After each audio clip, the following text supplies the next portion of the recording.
কলকাতার বিখ্যাত chicken কাটলেটের recipe করে দেখাচ্ছি। একটি চিকেন ব্রেস্ট নিয়ে ভালো করে ধুয়ে ছোট ছোট করে কেটে নিয়েছি, ব্লেন্ডার জারে নিয়ে নিলাম। তারপরে আদা রসুন পেস্ট দিলাম, কাঁচামরিচ দিলাম, ধনিয়া পাতা, পুদিনা পাতা আর পেঁয়াজ কুচি অ্যাড করে নিলাম। সেই সাথে লেবুর রসও দিয়ে দিচ্ছি।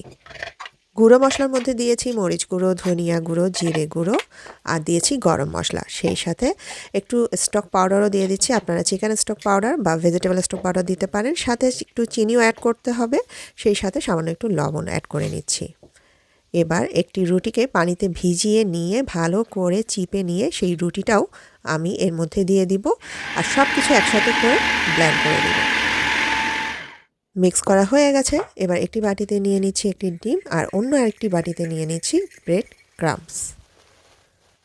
এই কাটলেটটা তৈরির জন্য আপনারা দুটো হাতই ব্যবহার করতে পারবেন। মাংসের যে মিশ্রণটা ছিল সেখান থেকে নিয়ে এটাকে আমি একটু পাতা শেপ করে নিচ্ছি। তারপর ব্রেড ক্রাম্বস দিয়ে এটাকে গড়িয়ে নিচ্ছি।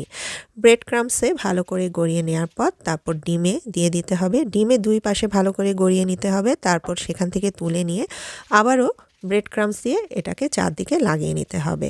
আমি পাতা শেপ করে নিয়েছি, আপনারা ডায়মন্ড শেপও তৈরি করতে পারবেন এই কাটলেটটা। আমি সবগুলো কাটলেট এভাবে করে বানিয়েছি আর সবগুলোকে একটু পাতা টাইপের শেপ করে নিয়েছি।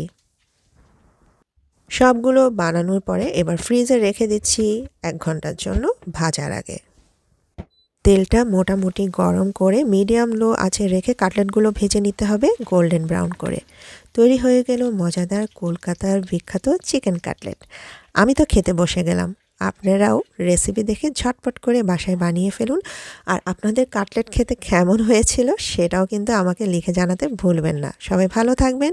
বিদায় নিচ্ছি।